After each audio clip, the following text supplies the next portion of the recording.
Chúa Thánh Linh nhuơi con xin chào Chúa.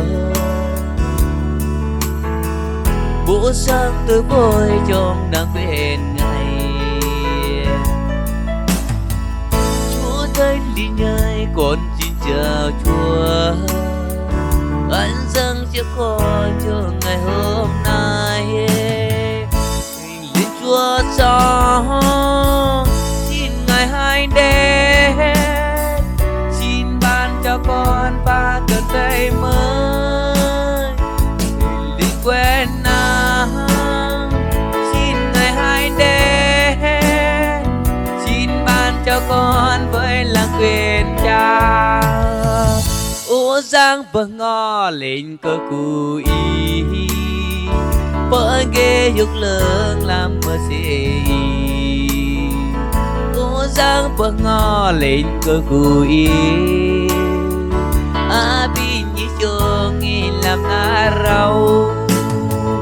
Y giang hô đi bi nhị chút bé, bi nhị ăn cơi mơ xe nào.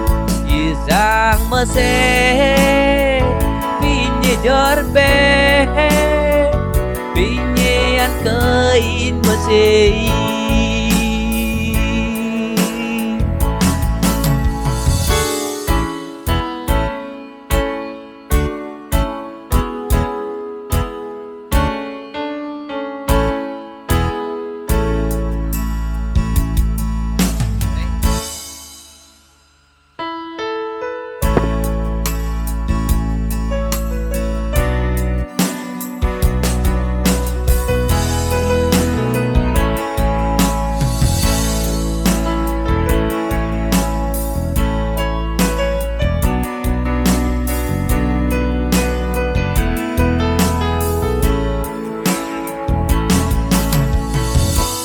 Thánh Linh ơi con xin chào Chúa. Bữa sáng tôi vui trong nắng quên ngày. Chúa Thánh Linh ơi con xin chào Chúa. Anh dâng cho con trong ngày hôm nay. Thánh Linh Chúa sống xin Ngài hãy đến, xin ban cho con có cưng khẩn tới mới. Thánh Linh quen nắng xin Ngài hãy đến, xin ban cho con với lòng quyền Cha. Ô giang bờ ngò lên cơ cụ ý,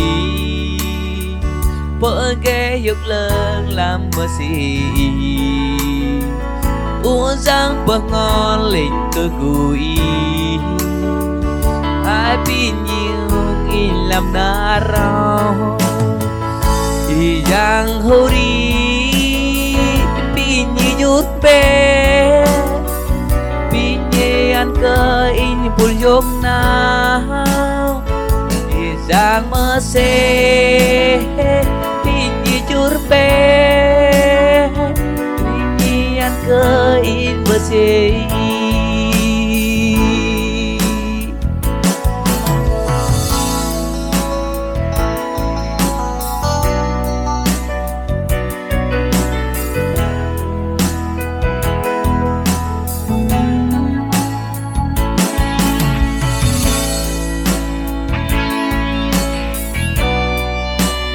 In bên đây vào đây xong in rong ri linh lang hơn người.